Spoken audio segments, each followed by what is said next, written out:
Buenas tardes. Continuando con la programación, a continuación tenemos la participación del doctor Manuel Arias Montiel en la temática de ingeniería. El doctor Manuel Arias Montiel nació en la Ciudad de México, recibió el título de ingeniero mecánico por la Universidad Autónoma Metropolitana en 2002, obteniendo también la medalla al mérito universitario. Recibió los grados de maestro en ciencias y doctor en ciencias en ingeniería eléctrica con especialidad en mecatrónica por parte del Centro de Investigación y de Estudios Avanzados del Instituto Politécnico Nacional en 2002 y 2010. Laboró como profesor de cátedra en el Tecnológico de Monterrey, Campus Estado de México por 5 años y a partir del 2010 es profesor investigador titular del Instituto de Electrónica y Mecatrónica de la Universidad Tecnológica de la Mixteca. Desde enero de 2015 es miembro del Sistema Nacional de Investigadores SNI, teniendo el nombramiento de investigador nacional nivel 1. Actualmente es miembro de la American Society of Mechanical Engineers y del Institute of Electrical and Electronic Engineers, así como de la Asociación Mexicana de Mecatrónica. Es autor de 23 capítulos del libro, 26 artículos en revistas indexadas y ha participado como ponente en diversos congresos internacionales celebrados en Italia, Corea del Sur, Bélgica, Estados Unidos y, por supuesto, México. Ha dirigido tesis que han obtenido el premio a mejor tesis en ingeniería mecatrónica a nivel licenciatura por la Asociación Mexicana de Mecatrónica AC y a mejor tesis a nivel posgrado por parte de la Asociación Mexicana de Robótica e Industria. Actualmente funge como jefe de carrera de la Ingeniería en Mecatrónica de la Universidad Tecnológica de la Mixteca.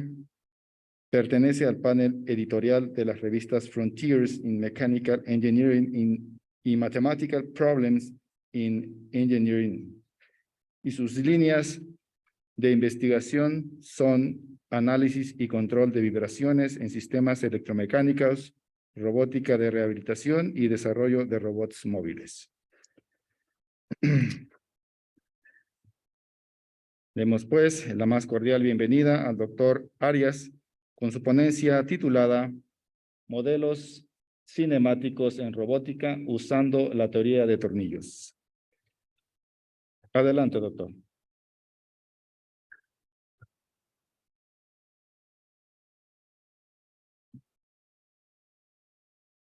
Bueno, muchísimas gracias por la presentación. Antes de comenzar con el contenido de la plática, me gustaría agradecer públicamente la invitación por parte del comité de este evento para participar, para estar aquí este día con ustedes y al mismo tiempo reconocer el trabajo que hace el profesorado adscrito a la carrera de matemáticas. No es sencillo mantener un evento como este durante ya 5 ediciones. Hay mucho trabajo que no se ve, que ustedes no alcanzan a vislumbrar, pero que es digno de reconocerse. Entonces, mi más grato reconocimiento hacia la gente que ha mantenido este evento y lo hace crecer cada vez más. También gracias a los presentes por la asistencia. Yo sé que no es sencillo, es viernes, son las 6 de la tarde. Muchos quisieran ya estar en otro lugar, pero bueno, muchas gracias por la asistencia y espero que la plática pues les sea de interés. Bien, los objetivos de la presente plática son mostrarles algunas generalidades de lo que representa la teoría de tornillos, no tanto desde el punto de vista matemático, sino desde el punto de vista de aplicación, en este caso hacia la ingeniería, hacia una rama específica de la ingeniería, que es la cinemática, una rama muy fructífera, muy fecunda, como dice el enunciado de presentación, Ese enunciado se le atribuye a un matemático ruso de apellido, de hecho ni siquiera era su apellido correcto, pero por ahí digamos que se adaptó a la parte occidental. El apellido de este científico es Chebyshev y pues se atribuye que se lo dijo en alguna de las pláticas de colaboración a Sylvester. Sylvester es un matemático muy reconocido, seguramente ustedes conocen mucho más la historia que yo de esta persona que tuvo muchísimas contribuciones a muchas áreas de la matemática.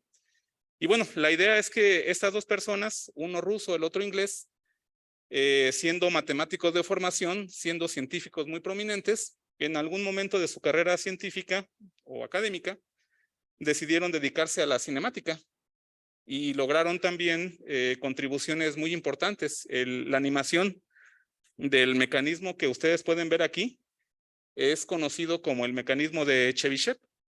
Y en este caso, uno de los objetivos es que un punto del acoplador, un punto de una de las barritas del mecanismo, siga una trayectoria recta, por lo menos en alguna parte de su recorrido. Ese mecanismo tuvo muchas variantes. Este que tenemos acá es el que se conoce como mecanismo lambda Chebyshev. Y bueno, una aplicación clásica de este mecanismo fue en la máquina de vapor. Watt lo usó para desarrollar la máquina de vapor. Entonces, la idea de la presentación es que ha habido muchas contribuciones de matemáticos muy notorios en el aspecto, en el área de la mecánica y en el área de la ingeniería. Entonces, les decía, el objetivo primordial es darles una visión ingenieril de esta parte de la teoría de tornillos, aplicado específicamente a robótica. Y también, pues evidentemente el otro objetivo es, no menos importante, es despertar el interés de alguno o de algunos de ustedes por esta herramienta matemática y aplicada en este caso a algunas cuestiones específicas de robótica. Ese sería el contenido muy a grandes rasgos de la presentación. Les voy a hablar muy brevemente de algunos antecedentes. Realmente hay muchísimo que decir en la literatura que al final les voy a recomendar. Se pueden encontrar historias muy interesantes de físicos, ingenieros, matemáticos que han aportado de alguna manera a la teoría de tornillos y que, bueno, pudiera ser de su interés. Vamos a abordar algunos conceptos básicos que necesitamos para poder entender, por lo menos de manera general, lo que les voy a presentar más adelante. Esta que es la parte, digamos, medular, central de la plática, que sería la analogía que hay entre un estado de velocidad de un cuerpo rígido y un tornillo. Vamos a platicar un poquito de lo que se entiende por un tornillo. Esta teoría se enriquece con algunas herramientas de álgebra de Lie. Y posteriormente hablar, bueno, en este caso nada más es una presentación de lo que sería el estado de velocidad de una cadena cinemática serial. Nos vamos a centrar realmente no en cadenas cinemáticas seriales, sino paralelas, que son los casos de estudio que tenemos acá y que son resultados interesantes que han obtenido algunos de sus compañeros. Uno a nivel licenciatura, otro a nivel maestría, con resultados bastante promisorios, bastante buenos, digamos, del aplicar esta teoría en esta rama de la ingeniería que es la robótica. Bien, entonces empezando con los antecedentes, esta parte de la teoría de tornillos, por ahí platicando con algún colega en el cóctel de bienvenida, me preguntaba si era una teoría nueva. Es una teoría que data de hace más de un siglo. Es una teoría que se empezó a desarrollar con conceptos del siglo XVIII, que encontró un desarrollo importante en el siglo XIX, que estuvo por ahí guardada un ratito y que los ingenieros la retomaron por ahí de los años 70 del siglo XX y que actualmente se sigue utilizando para desarrollar tecnología de punta. Entonces es un punto que también me gustaría recalcar, lo voy a tratar de hacer al final de la presentación, cómo es que seguimos utilizando teorías de hace siglo y medio en las aplicaciones, en los desarrollos que se siguen haciendo actualmente. Entonces, el concepto de eje de tornillo, que es la parte medular, la parte fundamental de la teoría de tornillos, se le atribuye a un matemático italiano, por ahí de los años 1700, finales de los 1700. Y bueno, en este caso, ese concepto lo retomó un poquito más tarde Chasles en su teorema, que dice, muy a grandes rasgos, pido una disculpa por la falta de formalismo con la gente de matemáticas, pero el teorema de Charles, en palabras terrenales, nos dice que cualquier desplazamiento espacial de un cuerpo rígido se puede representar mediante una rotación y una traslación, ambos movimientos asociados a un mismo eje o a ejes paralelos. Y a ese eje justamente se le llama el eje del tornillo. Entonces, si ustedes se dan cuenta, esta definición, o mejor dicho, este concepto que desarrolló Charles en su teorema, se asemeja mucho con lo que sería el movimiento de una tuerca sobre un tornillo. Es una rotación y una traslación asociadas al mismo eje de movimiento. Ese eje, les decía, se denomina eje de tornillo y es un concepto de hace muchísimos años. Otra parte medular o que puede enriquecer la teoría de tornillos es este otro teorema que lo utilizamos mucho en cursos muy básicos de mecánica, en estática. Es el teorema de Poinsot, que dice que cualquier sistema de fuerzas que actúan sobre un cuerpo rígido se pueden representar o se pueden reemplazar mediante un sistema equivalente fuerza par. Ese es un tema básico que todos los estudiantes de ingeniería vemos en un curso de estática o de mecánica clásica. ¿Vale? No lo vamos a utilizar tanto acá porque realmente se utiliza en una aplicación, digamos, dual o distinta de lo que sería la teoría de tornillos a la parte estática o a la parte dinámica. Nos vamos a enfocar solamente en la parte de cinemática. Entonces le decía, esa teoría de tornillos se le atribuye, por lo menos la parte formal, a Robert Ball en un libro que publicó en 1900 con conceptos que datan de 1763. Entonces, por ahí cuenta la historia que estuvo, digamos, olvidada un poquito esa teoría de tornillos durante casi todo el siglo XX y fue hasta finales de los años 70 cuando Kenneth Hunt publicó un libro por ahí del 1978 que se llama Kinematic Geometry of Mechanisms, en donde retomó esta parte de la teoría de tornillos desarrollada hacia casi un siglo y la enfocó al estudio de mecanismos eslabonados, a la parte de mecánica, a la parte de ingeniería. A partir de ahí, pues han sido muchos los ingenieros, los matemáticos, los científicos que han aportado su granito de arena al desarrollo, a la aplicación de esta teoría en cuestiones de punta, ¿no? Entonces, vamos a enfocarnos en la parte del análisis cinemático, cómo utilizar la teoría de tornillos para tratar de simplificar o para tratar de realizar análisis cinemático en robótica. Entonces, entendiendo o recordando a grandes rasgos lo que significa el análisis cinemático, es el estudio del movimiento del robot enfocado en el contexto de robótica, sin tomar en cuenta las fuerzas que originan ese movimiento, ¿no? Entonces, la cinemática es una parte fundamental en el desarrollo de cualquier sistema robótico, tanto para cuestiones de diseño, de análisis e inclusive de control. Entonces, lo que intentamos hacer en el análisis cinemático es tener algunas relaciones representadas matemáticamente entre los parámetros geométricos del robot. Esos parámetros geométricos se pueden entender como las longitudes de los eslabones, números de eslabones, las juntas que unen esos eslabones, y evidentemente los movimientos de entrada, con lo que sería el efector final o la herramienta del robot. Nos interesa saber cómo se va a mover este elemento en función de cómo se van a estar moviendo los motores de entrada del robot. Eso es básicamente la cinemática. ¿Vale? Nos vamos a enfocar entonces en esa parte, en el análisis cinemático, pero no de este tipo de robots, que son robots seriales. Están muy estudiados, hay metodologías bien desarrolladas, bien establecidas para su estudio, no así para lo que sería este otro tipo de manipuladores que se conocen como manipuladores paralelos. A diferencia de los manipuladores seriales, estos se conforman mediante cadenas cinemáticas cerradas, a diferencia de los anteriores que son cadenas cinemáticas abiertas.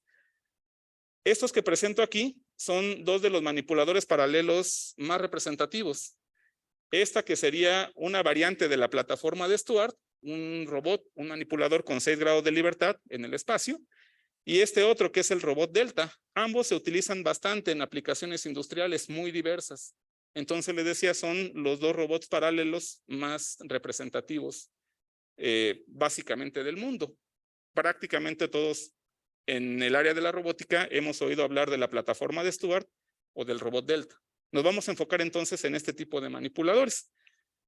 La diferencia con los manipuladores seriales, con los que normalmente tenemos el concepto de robot, es que se tienen cadenas cinemáticas cerradas. Básicamente de lo que consiste un robot paralelo es una base fija, una base móvil, que normalmente es la que hace el trabajo útil, o bien en donde se monta la herramienta que va a hacer el trabajo útil, y estas dos bases se unen mediante cadenas cinemáticas, a las que se conoce como extremidades. Les decía, la estructura de cadena cinemática cerrada les da ciertas ventajas sobre su contraparte serial, sobre los robots seriales. Por ejemplo, tienen una mayor rigidez y por lo tanto una mayor precisión en el movimiento. Pueden desarrollar grandes velocidades y tienen mayor capacidad de carga. Sin embargo, tienen también algunas desventajas. Podría ser el espacio de trabajo limitado y la parte del análisis y el control es considerablemente más complejo que en la parte serial, principalmente por la falta de un método sistemático que nos permita desarrollar esos análisis cinemáticos, dinámicos y la parte de control. Entonces, dadas estas limitantes o esta problemática, fue que pues surgió la idea de aplicar esa teoría del siglo XIX a problemas de ingeniería del siglo XX y actualmente del siglo XXI. Es justamente aquí donde encontró un campo fértil la teoría de tornillos para una serie de aplicaciones bastante promisorias. Bien, entonces, siguiendo con estos conceptos básicos, lo que se va a conocer o lo que se va a entender como tornillo de aquí en adelante va a ser básicamente un par de vectores concatenados, dos vectores que son tridimensionales y que en algún momento se pueden relacionar con el estado de velocidad, con cantidades físicas dentro de sistemas mecánicos. Entonces, estos dos vectores concatenados van a representar dos partes, la parte primaria del tornillo, que le llaman, que se conoce propiamente así como una parte primaria. Vamos a ver más adelante que matemáticamente ese es un vector unitario que representa una dirección, la dirección de una línea o de un vector, y tenemos la parte dual, que matemáticamente va a representar un momento de ese vector o de esa línea con respecto a algún punto que se le va a llamar polo de referencia. Y les decía, vamos a ver en el contexto de cinemática que este vector o estos dos vectores concatenados con parte primaria y con parte dual se pueden asociar a lo que sería el estado de velocidad de un cuerpo rígido. Un cuerpo rígido puede desarrollar en el concepto más amplio de movimiento una velocidad angular y una velocidad lineal, ¿no? Entonces les decía, la relación la vamos a poder entender si recordamos un poquito de cinemática básica. Esto que tenemos aquí es el estado de velocidad, la representación del estado de velocidad de un cuerpo rígido en el espacio. Hago un paréntesis para indicar que una buena parte de lo que se presenta aquí en la presentación, valga la redundancia, está basada en el trabajo del doctor Jaime Gallardo Alvarado. Él es un investigador del Tecnológico de México en el campus Celaya y que es un especialista realmente en esta parte de la aplicación de la teoría de tornillos a cuestiones de robótica. Por aquí cito su libro, más adelante, al final de la presentación, les doy la cita completa como recomendación de lectura. Entonces, tenemos un cuerpo de referencia, que es en donde nos vamos a parar para poder describir el movimiento de este otro cuerpo. ¿Sale? El cuerpo A está fijo, o por lo menos lo vamos a considerar así para que sea una referencia para describir el movimiento de este cuerpo. Si este cuerpo presenta un movimiento general, eso quiere decir que se puede trasladar y puede rotar en el espacio. ¿Vale?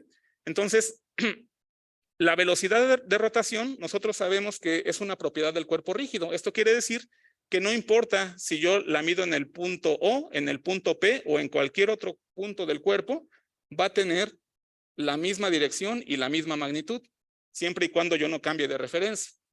Caso contrario de lo que sería la velocidad lineal. La velocidad lineal sí depende o puede depender del punto en el cual esté considerando dentro del cuerpo rígido. Y esto es porque la velocidad lineal está compuesta por dos partes. Una parte que se atribuye al movimiento lineal del cuerpo B con respecto al cuerpo A, y otra parte en la que contribuye la rotación o el movimiento de rotación del cuerpo B con respecto al cuerpo A. Está dada por esta expresión. De tal manera que entonces vamos a entender como estado de velocidad de un cuerpo rígido a este par de vectores concatenados. El vector que representa omega sería asociado a la velocidad angular, sería la parte primaria del estado de velocidad, y este otro vector que está asociado a la velocidad lineal representaría la parte dual de este vector concatenado de seis elementos. ¿Vale? Entonces les decía, si ahora definimos el tornillo en algo que se conoce como coordenadas de Plocker, estas coordenadas de Plocker tampoco son un concepto para nada nuevo, son un concepto también que datan del siglo XIX y que muy a grandes rasgos, interpretado de una manera ingenieril, lo que hacen es asignar 6 coordenadas homogéneas a una línea recta en el espacio tridimensional. El ejemplo está aquí. A lo que corresponderían estas 6 coordenadas, acuérdense que son vectores de 3 dimensiones cada uno de estos 2 elementos. La parte primaria correspondería al vector unitario que define la dirección de la línea o del vector. Y la parte secundaria correspondería a el momento que se genera por ese vector de dirección con respecto a algún polo de referencia, que en este caso sería un polo que le estamos llamando O. Ese polo puede ser ubicado de manera arbitraria en el espacio. Entonces, si ustedes se dan cuenta, hay una analogía directa entre lo que sería la representación del estado de velocidad de un cuerpo rígido, como lo acabamos de definir, y un tornillo definido con las coordenadas de Plocker. ¿Vale? Bien, entonces, a partir de aquí, lo que se hace es tomar algunos desarrollos que ya están reportados en la literatura, básicamente lo que sería la representación de un tornillo asociado a determinados pares cinemáticos inferiores que se utilizan mucho en mecanismos en robótica, como serían estas juntas que tenemos acá, y poder utilizar entonces estos desarrollos que ya se tienen en el desarrollo de modelos cinemáticos, de cadenas cinemáticas que estén unidas mediante o generadas mediante este tipo de uniones. ¿Vale? Aquí le llamamos pares cinemáticos inferiores a este tipo de juntas.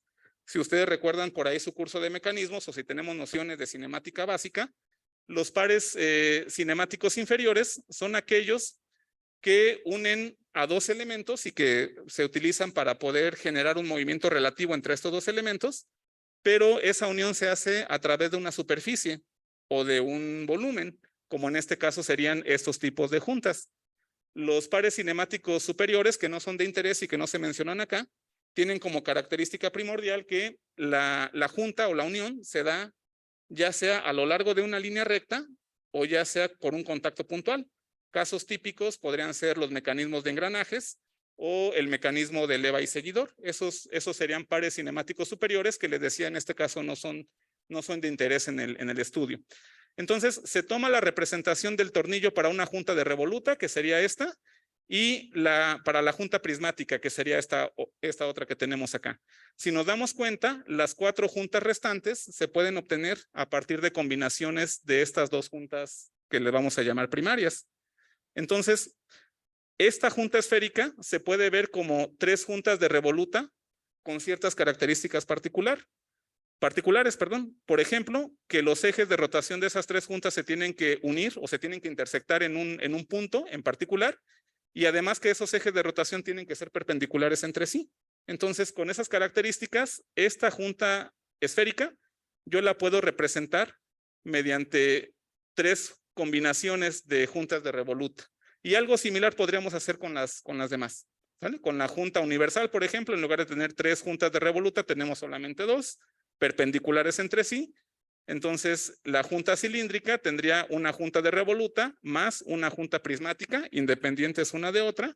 Y en este caso, la junta de tornillo, que sería algo parecido a lo que tenemos acá, pero solamente con un grado de libertad, porque el movimiento rotacional y el movimiento lineal no son cinemáticamente independientes. De lo que se mueva angularmente va a depender lo que se mueva linealmente o viceversa. ¿Vale? Bien, entonces, además de esos conceptos, vamos a utilizar algunos elementos del álgebra de Lie, algunas operaciones. Les decía, no me voy a meter mucho con la parte formal de esto. En la literatura realmente todo eso está desarrollado con una formalidad, con la formalidad que lo requiere, con demostraciones, con teoremas, etcétera. Aquí solamente estoy tomando la parte que eventualmente nos puede llegar a interesar para la aplicación, que son algunas operaciones solamente que están definidas en el álgebra de Lie.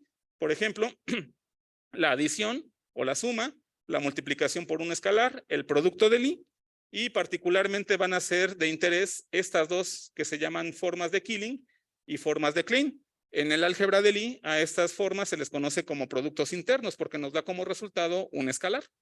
Entonces, lo que tenemos aquí es la definición de cada una de las operaciones. Va a ser de interés sobre todo esta que tenemos acá. Y si ustedes se dan cuenta, el resultado les decía de aplicar formas de Klein entre dos estados de velocidad o entre dos tornillos es un escalar. Este puntito que tenemos acá denota el producto interno, tal cual lo utilizamos en álgebra vectorial. Entonces les decía, va a ser de particular interés porque resulta ser que se denomina o se dice que dos tornillos son recíprocos. Este concepto va a ser importante más adelante. Sí, al aplicar la forma de Klein a esos dos tornillos, el resultado resulta ser 0. Eso tiene un significado físico, del cual sacamos ventaja un poco más adelante. Bien, entonces, a partir de todo lo que hemos dicho, el estado de velocidad de un cuerpo rígido o de una cadena, mejor dicho, de una cadena cinemática serial, se puede representar de esta manera. Si ustedes se dan cuenta, es simplemente la suma o la adición de tornillos. Cada uno de estos tornillos está asociado con cada una de las juntas o de los pares cinemáticos con los que se unen los eslabones que forman la cadena cinemática serial, en este caso, afectados por este escalar. Este escalar es la magnitud del vector de velocidad. Bien, entonces decíamos, no nos vamos a enfocar en la parte serial porque ya hay una teoría bastante funcional, bastante aplicada en cuestión de manipuladores seriales. Por ejemplo, el formalismo de Dynamit-Hartenberg, ese es el que aplica básicamente a cualquier cadena cinemática serial. Con ese algoritmo podemos desarrollar la cinemática sin mucho problema, no así para los manipuladores paralelos. ¿Saben? Entonces, vamos a agarrar como casos de estudio dos prototipos que desarrollaron por aquí estudiantes de la carrera de Ingeniería Mecatrónica y otro estudiante de la maestría en Robótica. Este que tenemos aquí fue desarrollado por el ingeniero Javier Cortés Ruiz, por ahí del año 2019. Por aquí está la cita de su trabajo de tesis. Me parece que tiene, este es un videíto, no sé si lo puedas poner, por favor, para que se aprecie más o menos el funcionamiento del mecanismo. Lo que pretendíamos aquí es tener un prototipo que, sin ser una copia de la plataforma de Stuart, pudiera desarrollar los 6 grados de libertad en el espacio. Esos 6 grados de libertad serían 3 rotaciones y 3 translaciones a lo largo y alrededor de cada uno de los ejes de referencia. Ahí me parece que nada más alcanzan a ver las translaciones. En un video que voy a presentar un poquito más adelante se aprecian las rotaciones. Y el trabajo de tesis de este chico pues consistió en diseñar, en fabricar el manipulador, y no conforme con eso hizo el análisis cinemático hasta la velocidad, utilizando teoría de tornillos, que es algo que evidentemente no vemos en la carrera. Es un tema que se considera ya un poquito más avanzado, normalmente se da en cursos de posgrado, pero que este chico pues se interesó y lo abordó con muy buenos resultados. Entonces, básicamente lo que se hace para poder desarrollar el análisis cinemático, no solamente de este tipo de robots, sino de cualquier sistema mecánico, es implementar, digamos, este ciclo, este algoritmo. ¿Vale? Proponemos una posición deseada para el eslabón o para el elemento final, que en este caso es la plataforma que tenemos acá. Esa posición deseada la metemos en algo que le llamamos función cinemática inversa, resultado del análisis cinemático inverso. Obtenemos entonces las longitudes de los actuadores, cómo se deben de mover los motores para poder alcanzar esa posición o esa orientación deseada. Y posteriormente, esta longitud, estas entradas de los actuadores, los metemos en la cinemática directa y verificamos que la posición alcanzada pues sea la que propusimos inicialmente. Entonces, si ustedes se dan cuenta, tenemos el análisis cinemático dividido en 2 partes, en la cinemática inversa, en la cinemática directa. Esto también sucede en los manipuladores seriales. En los manipuladores seriales, la cinemática directa, como su nombre lo indica, es bastante sencilla, bastante directa, y la cinemática inversa es la que normalmente requiere un poquito más de esfuerzo para su solución. En los manipuladores paralelos ocurre básicamente lo contrario, como nos vamos a dar cuenta. Entonces, vean, ¿qué es lo que se hace para poder hacer el análisis cinemático directo? El análisis cinemático directo en este contexto lo vamos a entender como, si yo conozco cómo se está moviendo cada uno de los 6 motores que tenemos acá, a partir de ese conocimiento, yo deseo conocer cómo se va a estar moviendo en el espacio la plataforma. ¿Sale?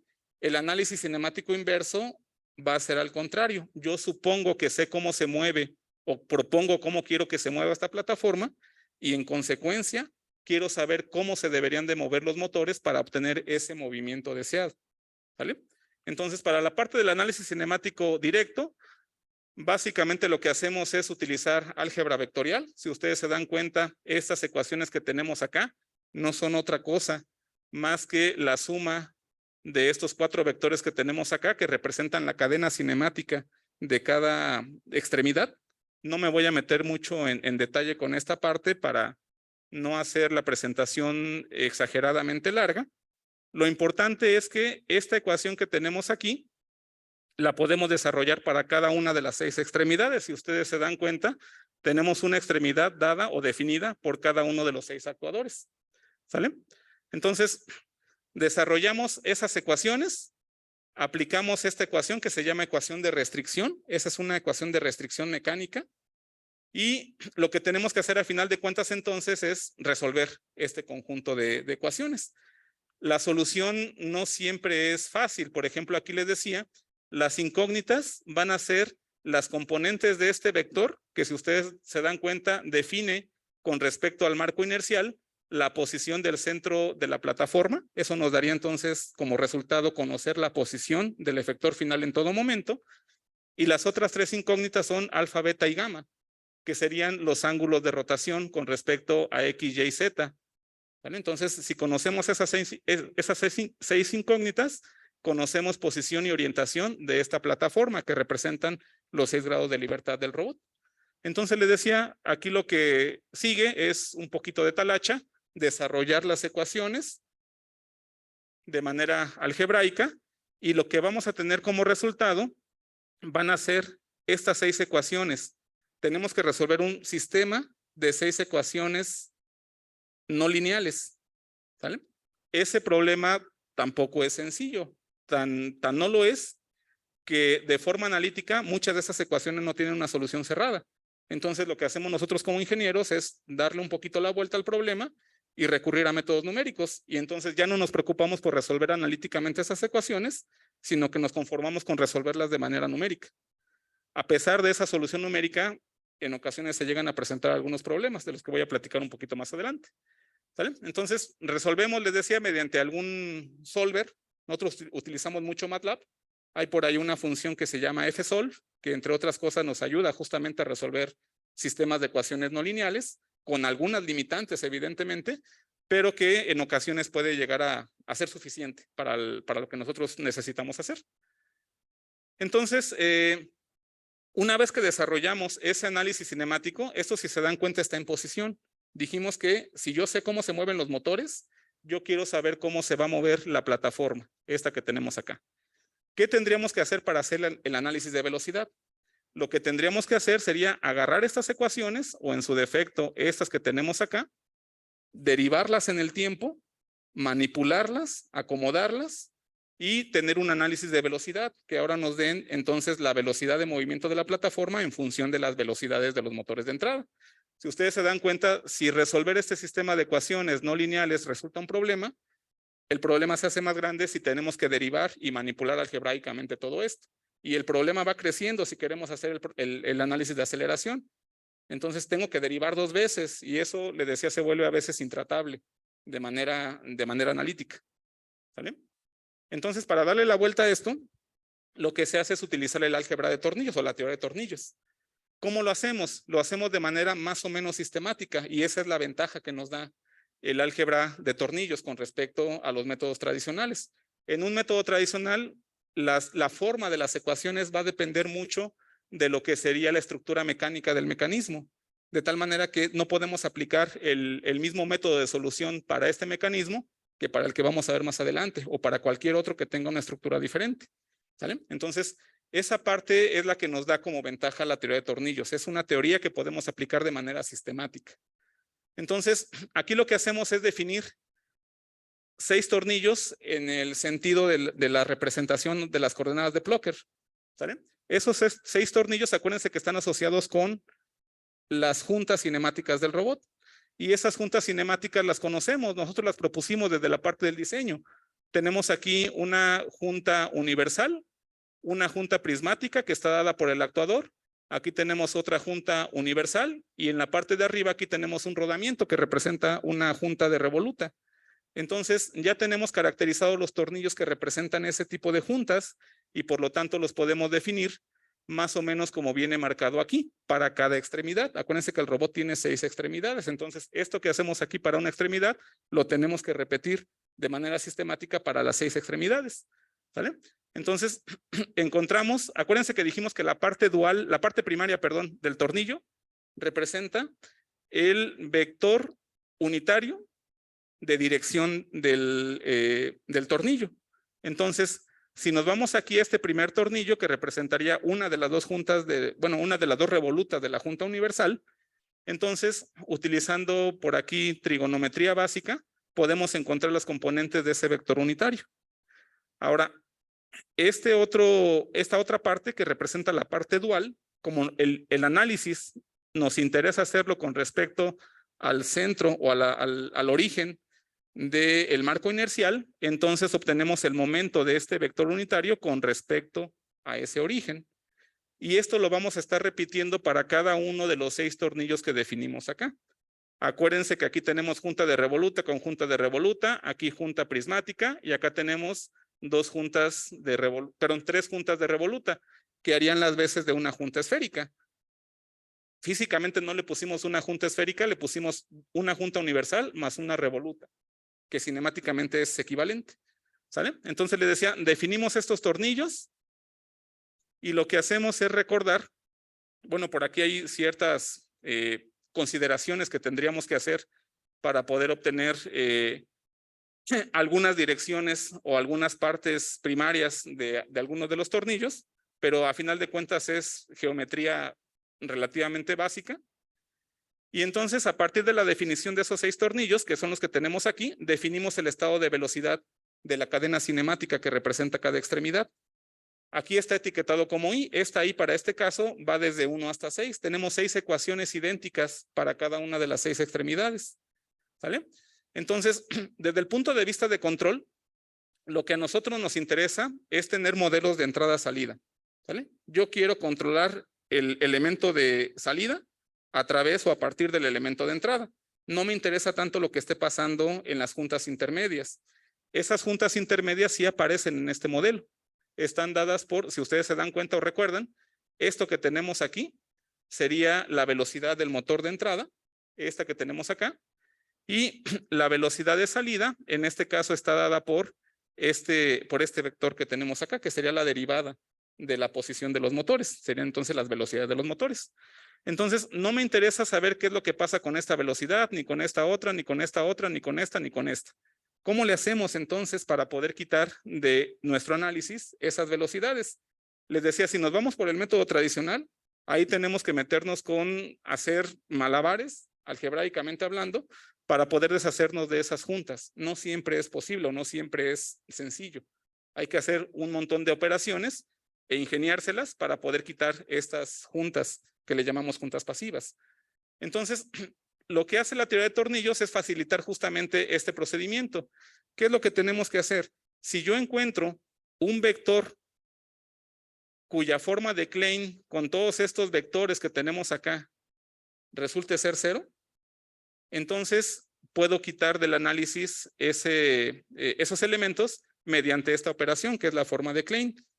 Ahora, si ustedes recuerdan, dijimos que se tiene que cumplir la condición de reciprocidad, es decir, el tornillo con el que yo haga la forma de Klein de todos estos que yo quiero desaparecer, tiene que ser recíproco. Hay una definición formal para cuando 2 tornillos son recíprocos. En términos generales, si estamos hablando de juntas de revoluta, 2 tornillos van a ser recíprocos siempre y cuando estos se intersecten en algún punto en el espacio.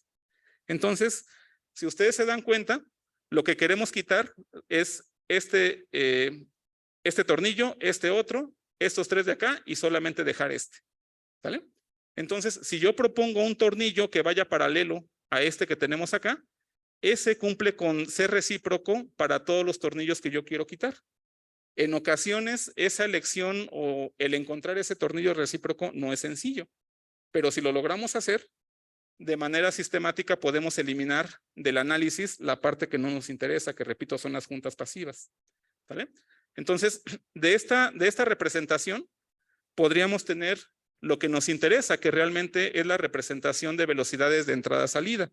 Si ustedes se dan cuenta y si están familiarizados más o menos con la notación de robótica, a esta matriz que tenemos aquí se le llama la matriz jacobiana. Entonces, esa matriz jacobiana nos va a relacionar velocidades de salida con velocidades de entrada, o viceversa, dependiendo de cómo querramos hacer el análisis, si directo o inverso. Entonces, resulta ser muy sencillo utilizando teoría de tornillos, encontrar esta matriz jacobiana, porque si ustedes se dan cuenta, es simplemente la concatenación de lo que le llamamos el tornillo recíproco para cada una de las 6 juntas del robot. Entonces, teniendo esto, puedo tener entonces esta representación que desde el punto de vista de control es bastante útil. ¿Qué tenemos aquí? Si yo conozco estas velocidades que serían las de entrada de los actuadores, despejando algebraicamente esta ecuación, yo podría conocer el estado de velocidad de la plataforma móvil, que son las velocidades de salida. ¿Vale? Si queremos hacer el análisis inverso, que de hecho es como está planteado aquí, yo propongo conocer el estado de velocidad de la plataforma móvil y en consecuencia quiero conocer las velocidades de los motores. ¿Vale? Entonces, de esto se hicieron algunas simulaciones para darle validez a estos modelitos que se obtienen de manera analítica utilizando teoría de tornillos. Aquí podemos ver, por ejemplo, en el espacio, lo que sería la comparación de la trayectoria deseada con la trayectoria obtenida de la cinemática directa utilizando teoría de tornillos. Algo similar se hizo con la parte de las velocidades. Y bueno, por aquí tenemos un diagramita en Simulink que se utilizó para tener o para implementar experimentalmente todo esto.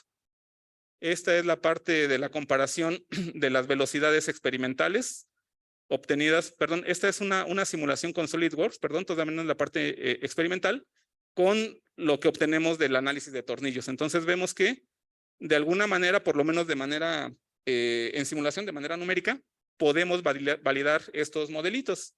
Pero bueno, la parte realmente interesante, pues es cuando nos metemos con la parte experimental. Entonces, aquí lo que tenemos es la comparación de lo que sería la trayectoria de referencia, o lo que se propone como trayectoria deseada, la medición experimental sin filtraje y con filtraje, y la solución que nos da la teoría de tornillos de la cinemática directa de velocidad.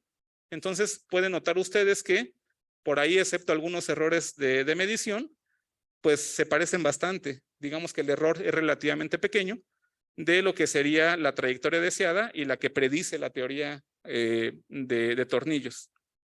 Algo similar tenemos acá, en este caso esas son velocidades, lo que teníamos acá eran desplazamientos o posiciones. Y les decía, por ahí tuvimos algunos problemas con la parte de la medición, pero notamos que hasta cierto punto pudimos validar esos resultados analíticos obtenidos con teoría de tornillos mediante mediciones experimentales. Bien, por aquí tenemos otro video. Aquí sí se puede apreciar, no sé si lo puedan poner por favor. Se puede apreciar la rotación. Y les decía a su compañero, no conforme con todo lo que hizo, todavía desarrolló una interfaz gráfica en MATLAB para poder operar el mecanismo. Entonces aquí se puede ver la traslación en cada uno de los ejes y por ahí en algún momento se tiene que apreciar la rotación. Como mencioné, una de las desventajas de este tipo de mecanismos es el limitado espacio de trabajo que se tiene. Ahí se pueden ver las rotaciones. Entonces le decía, esos experimentos se hicieron para tratar de validar los modelos cinemáticos que se obtuvieron con la teoría de tornillos. Bien, en este otro caso es también un caso de estudio, pero que desarrolló un estudiante de maestría. Lo aplicó a lo que es un rehabilitador de tobillo. Este trabajo de tesis lo hizo bajo la dirección de la doctora Esther Lugo. Yo fui el codirector de ese trabajo.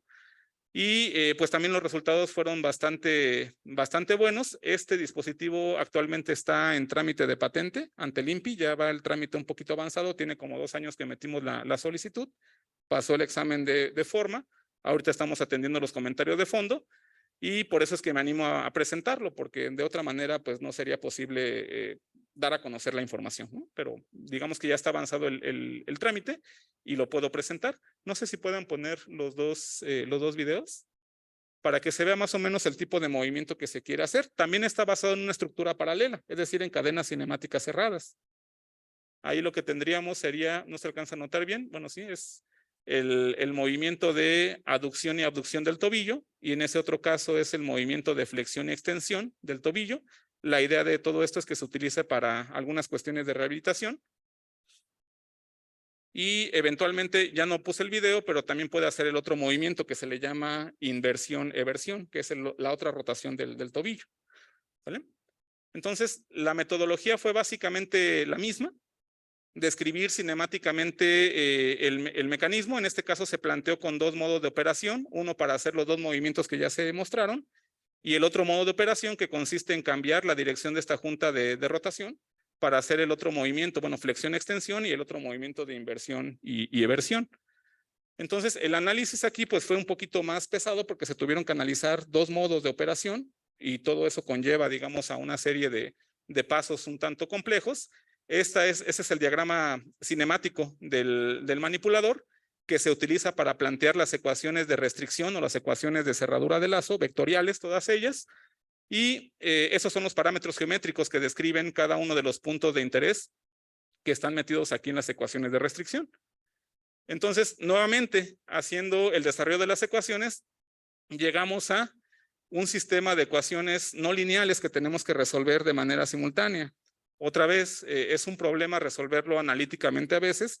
Por ahí también hemos explorado algunos métodos numéricos que pudieran ser no tan convencionales.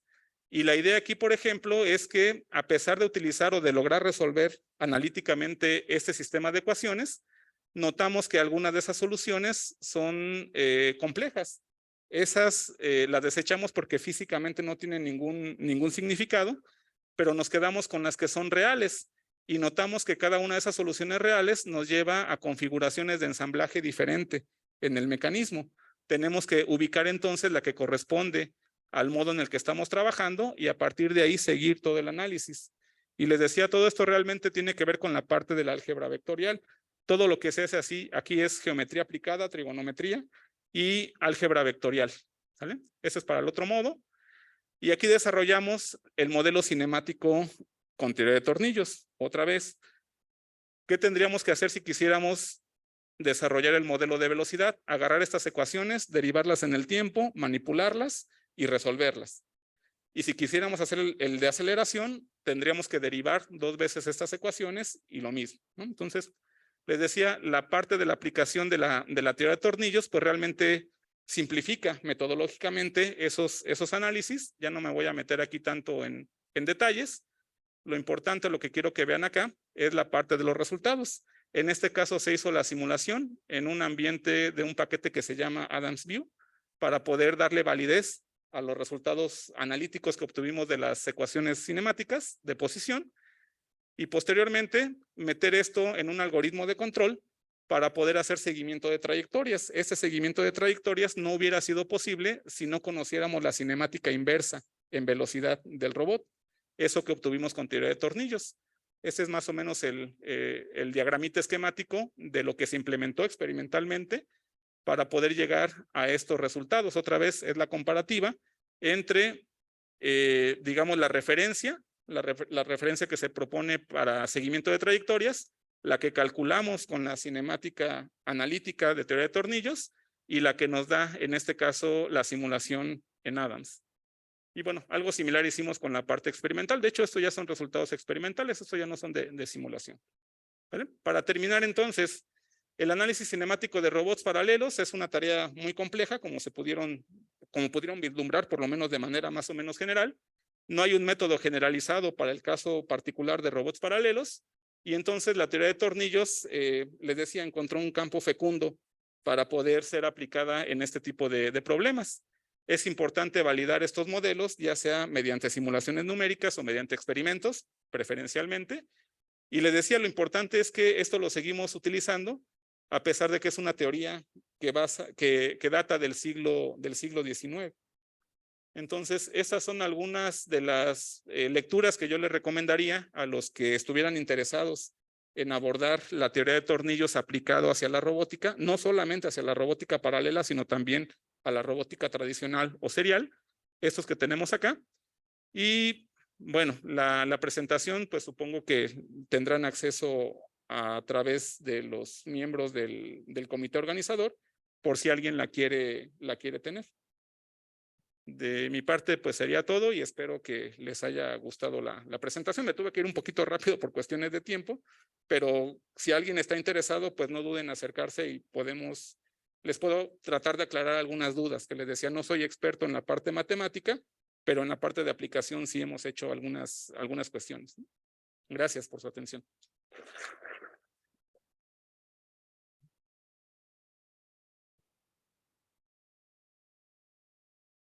Agradecemos al doctor Manuel Arias por su excelente presentación. Ahora pasamos a la sección de preguntas. Si alguien del auditorio tiene alguna pregunta para el doctor, adelante. Claro que sí. Buenas tardes, me gustó mucho la plática. Igual quisiera saber que aparte del análisis que hicieron sobre el mecanismo de la rehabilitación del tobillo, aparte de eso, tuvieron que hacer una colaboración con fisioterapeutas o algo así para saber que ese tipo de movimientos que va a hacer el robot no va a afectar al tobillo. De hecho, sí se tomaron como requerimientos desde el proceso de diseño, desde que se empezó a trabajar con ese proyecto. Se hicieron algunas entrevistas con algunos profesionales de la fisioterapia.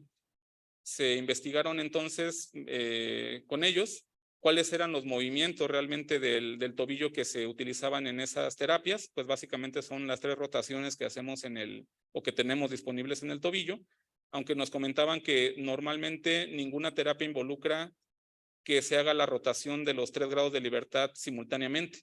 Y de hecho, por eso se planteó el mecanismo de esa manera, para que de alguna forma se tuviera esa oportunidad de lograr los 3 grados de libertad, no de manera simultánea, con el menor número de actuadores.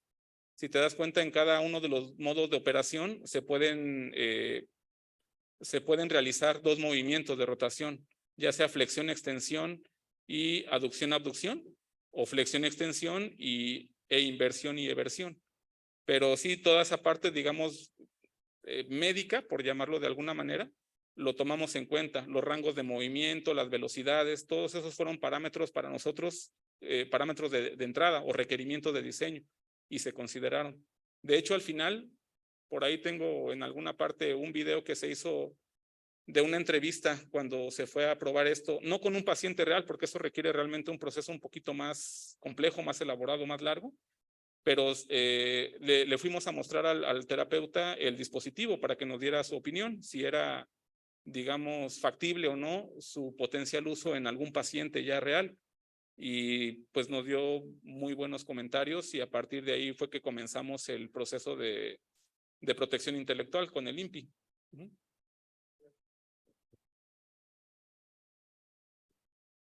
¿Alguien más que tenga otra pregunta para el doctor? Hasta allá arriba. Allá, ¿de qué lado?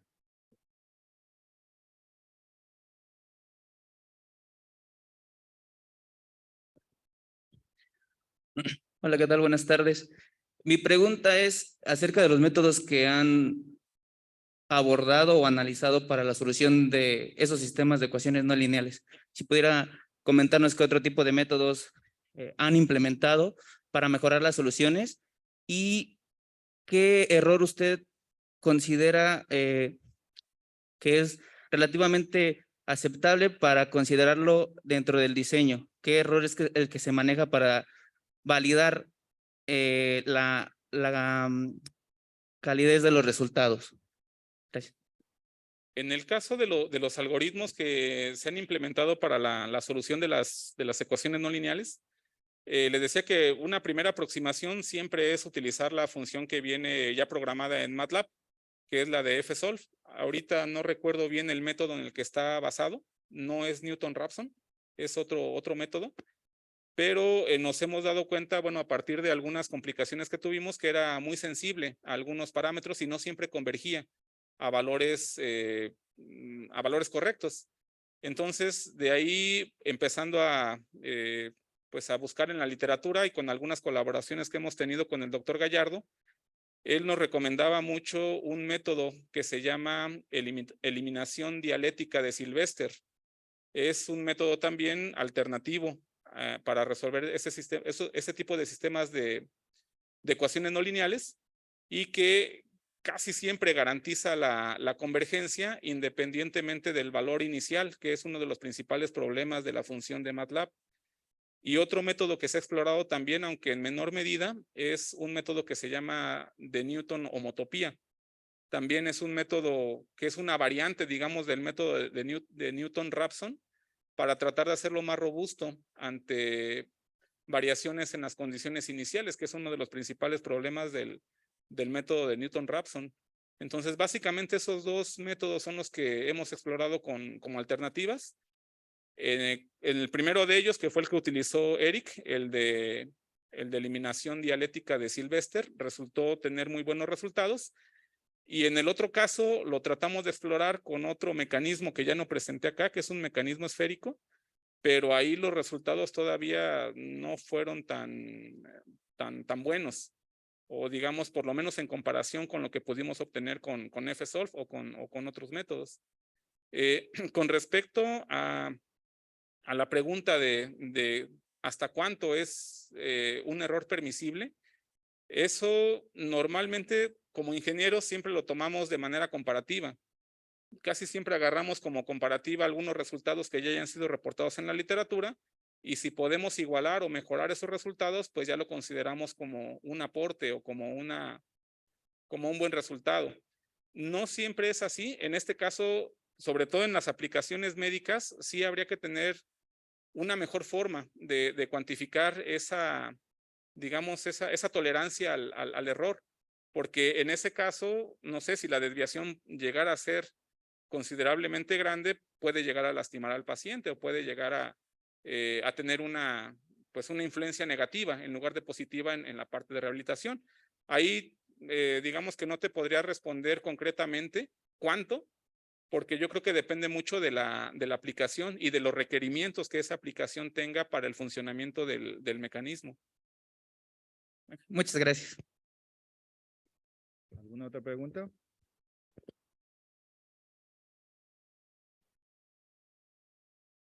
Bien, si no hay más preguntas, ¿sí? ¿Aquí de este lado?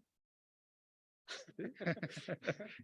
Bueno, si no hay más preguntas para el doctor, pues le damos un aplauso por su excelente presentación.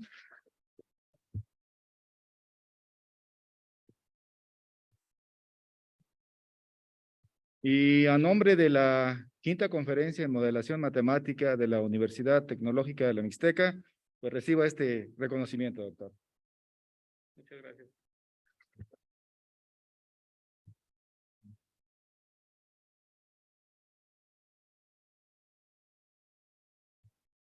Bien, con esta plática concluimos la serie de presentaciones plenarias de la quinta conferencia internacional de modelación matemática de la Universidad Tecnológica de la Mixteca, pues en la cual se tuvo un espacio para la divulgación científica de la modelación matemática y sus aplicaciones de las diversas áreas del conocimiento humano, ¿sí?